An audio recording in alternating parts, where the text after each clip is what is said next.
इथं कसं आहे माहिती आहे का, 2 दिवस कडक उन्हाळा आणि ती जीवघेणी गरमी आणि पुन्हा 2 दिवसांनी मुसळधार असा पाऊस आणि वातावरण थंड. त्यामुळं होतंय काय, भाजीपाला खराब होतोय आणि भाजीपाल्याची किंमत ही आभाळाला जाऊन टेकतीये.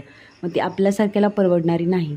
सांगायचंच झालं तर टोमॅटो 100 रुपये किलो आणि आपला जो भोपळा असतो तो 80 रुपयाला एक भोपळा, तो पण मध्यम आकाराचा. त्यामुळे अशा भाज्या आठवड्यातून 2 ते 3 वेळा घरामध्ये होतच असतात आणि कडधान्य मोड आलेले असल्यामुळे ते पौष्टिक तर आहेच, पण चवीलाही या भाज्या खूप छान लागतात. करायची पद्धत एकदम सिंपल आहे. चला बघूया काय करायचं. इथे मी हुलगे घेतलेले आहेत मोड आलेले आणि चवळी घेतलेली आहे. कुकरला हळद मीठ टाकून 2 शिट्ट्या करून घ्यायच्या आहेत. कढईमध्ये तेल टाकून त्याच्यामध्ये 1 वाटी कांदा लालसर होईपर्यंत भाजून घ्यायचा आहे. कांदा मात्र भरपूर टाकायचा आहे. त्याच्यानंतर त्याच्यामध्ये सब्जी मसाला आणि 2 चमचे आपलं घरचं काळा तिखट टाकलेलं आहे. व्यवस्थित सगळं परतून घ्यायचं आहे. 1 टोमॅटो पण टाका. त्यानंतर शिजवलेलं कडधान्य घालायचं आहे. 1-2 मिनिटं परतून घ्यायचं आहे. आपली मस्तपैकी कडधान्याची उसळ तयार आहे. मीठ टाकायचं नाही. आपण सुरुवातीला मीठ आणि हळद लावून उकडून घेतलेलं होतं.